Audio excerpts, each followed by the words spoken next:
We're not talking about the increase in movie and music streaming services. And in this tough economy, we have to talk about it.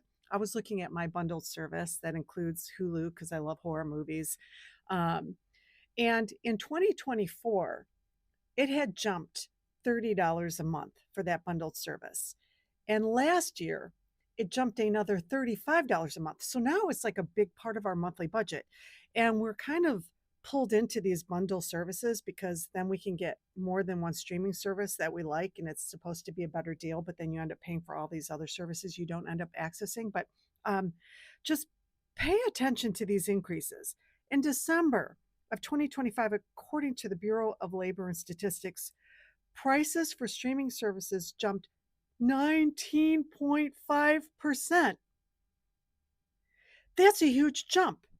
And that follows a trend over the last few years. If you look at 2024, inflation was at 3.1%, yet the streaming services increased their prices by 4.3%. The reason they're doing it is not a surprise. These have been loss leader industry types for years. And now they're getting into mass production of their own movies. They're hiring the likes of Julia Roberts, and production costs are through the roof. They're making great movies, by the way. I would just say this if you're asking me, if you got to like cut your monthly budget and you can't figure out what streaming service to use, I would go by one owned by one that supports your values.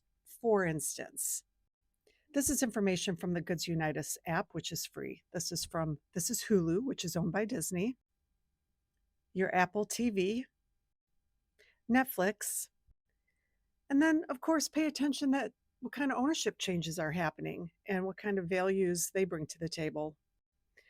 Yeah, but if you've been noticing that your disposable income has been slowly shrinking, take a look at those streaming services and their costs.